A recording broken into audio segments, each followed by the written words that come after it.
আসসালামু আলাইকুম। দেশ এবং বিদেশ থেকে যারা ভিডিওটি দেখছেন তাদের সবাইকে স্বাগত জানাচ্ছি আমি রুবেল। চালু হচ্ছে পদ্মা সেতু, খুলছে অপার সম্ভাবনার দুয়ার। কোটি কোটি মানুষের ভাগ্য বদলে দিতে পদ্মা সেতুর চূড়ান্ত পর্যায়ের কাজ এগিয়ে চলছে দ্রুত গতিতে। সেতুর অন্যান্য কাজের সাথে অত্যন্ত গুরুত্বপূর্ণ যে কাজটি, সেটি হচ্ছে সেতুর তীর রক্ষার কাজ। এই কাজটির সাথে সেতুর দীর্ঘদিন টিকে থাকার বিষয়টি জড়িত। আর প্রমত্ত পদ্মা যে কতটা ভয়ঙ্কর তা হয়তো নতুন করে বলে দিতে হবে না। সেতুর মাও ও জাজিরা দুই প্রান্তেই করা হচ্ছে নদী শাসনের কাজ, যার মধ্যে মাও প্রান্তে নদী শাসনের কাজটি করা হচ্ছে 1.80 কিলোমিটার এবং জাজিরা প্রান্তে 12.4 কিলোমিটারের মতো। আমাদের আজকের ভিডিওটি সাজিয়েছি পদ্মা সেতুর অত্যন্ত গুরুত্বপূর্ণ এই কাজটি নিয়ে। আশা করছি ভিডিওটি আপনাদের সবার ভালো লাগবে।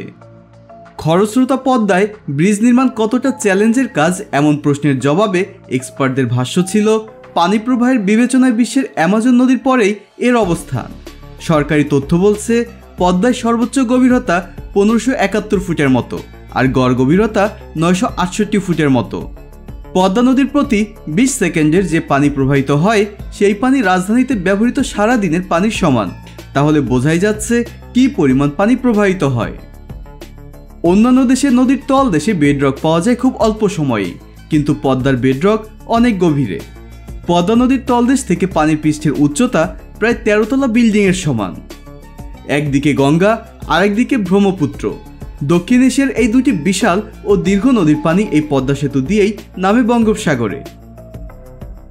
পদ্মা সেতু নির্মাণের অন্যতম বড় চ্যালেঞ্জ হচ্ছে রিভার ট্রেনিং বা নদী শাসন। এই নদী শাসনের কাজটি করছে চীনা প্রতিষ্ঠান সিনোহাইড্রো। মাও প্রান্তের থেকে জাজিরা প্রান্তে বেশি পরিমাণ জায়গা শাসন করা হচ্ছে নদীর মাটির ধরন ভিন্ন হবার কারণে। অন্যদিকে মাও প্রান্তের মাটির ধরন এঁটেল। এটি হচ্ছে সেতুর মাও প্রান্ত।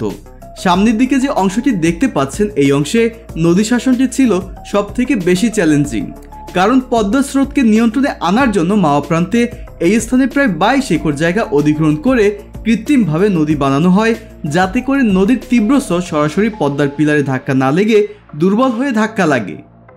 এই জায়গাটি খনন করার জন্য চীন থেকে আনা হয়েছিল অত্যাধুনিক জিপিএস কন্ট্রোল ড্রেজার, যা নিজে নিজে নির্দেশনা মোতাবেক মাটি কাটতে পারত। এই অংশটি কয়েক মাস আগে কেমন ছিল সেটিও আপনাদেরকে একটু দেখিয়ে নিচ্ছি।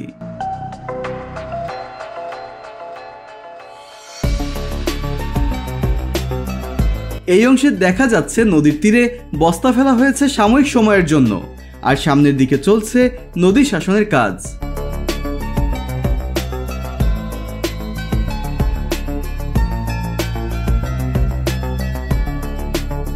এদিক থেকে নদী শাসনের কাজটি করা হয়েছে একদম মাও প্রান্তে কুমারভোগ ওয়ার্কশপের আগ পর্যন্ত।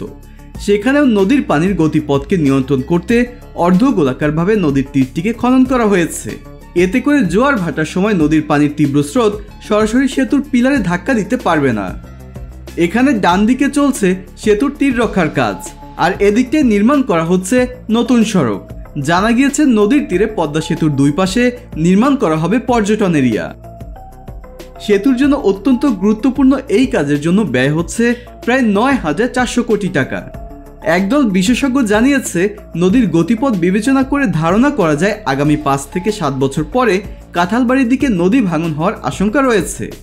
সেই ভাঙন যাতে না হয় তাই 80 মিটার গভীরতা পর্যন্ত ড্রেজিং করে তার নিচে বালুর বস্তা দেওয়া হচ্ছে।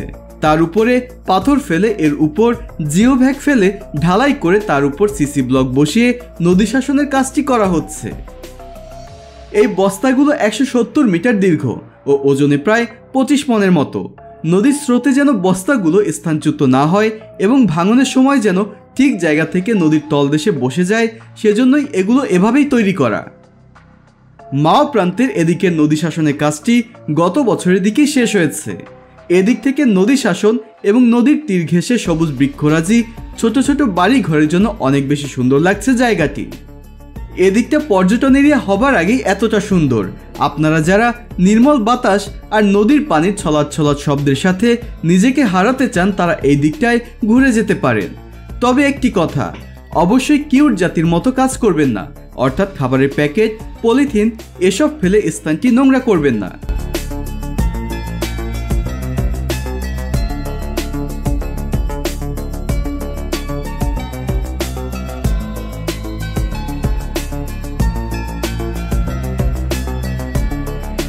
এটি পদ্মা সেতুর জাজিরা প্রান্ত। এই জাজিরা প্রান্তে 12.4 কিলোমিটার জায়গা শাসন করা হচ্ছে। কেন এখানে এত বেশি পরিমাণে জায়গা শাসন করা হবে সেটিও একটু বুঝিয়ে বলছি। জাজিরা প্রান্তের মাটির গঠন বেলে মাটি, সেই সাথে নদীর তীব্র স্রোত। নদীর স্রোত উত্তর পশ্চিম দিক থেকে এসে জাজিরা প্রান্তেই বেশি চাপ দেয় এবং সবশেষ ভাটির দিকে চলে যায়। আর এ কারণেই এতটা জায়গা নদী শাসন করা হচ্ছে এদিকটায়। নদী ভাঙন রোধ করা না গেলে ভাঙন প্রবণ এলাকায় নদী তার গতিপথ পরিবর্তন করে নতুন নদী সৃষ্টি করবে। এতে করে দেখা যাবে সেতু থাকবে এক জায়গাতে, নদী থাকবে আর এক জায়গায়। তাই নদী শাসন করে এক স্থানেই নদীর অবস্থান ধরে রাখতে হবে। সেতুর নির্মাণ স্থানে নদী প্রায় 6 কিলোমিটার প্রশস্ত। উজান থেকে নেমে আসা ওই স্রোতের ধাক্কা সামলাতে হচ্ছে স্বপ্নের পদ্মা সেতুকে।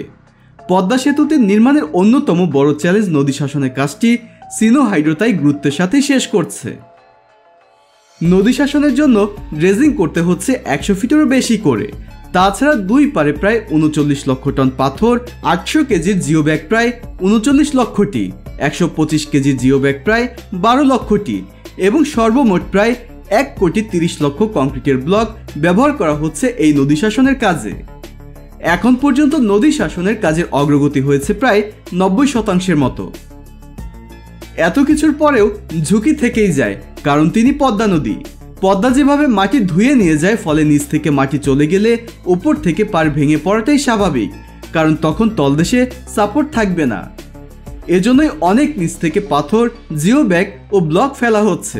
সুতরাং বোঝাই যাচ্ছে নির্মাণ কাজ শেষ হওয়ার পরেও এর রক্ষণাবেক্ষণের জন্য অর্থ ব্যয় করতে হবে, যা কিনা অনেকটা গরিবের হাতি পোষার মতো।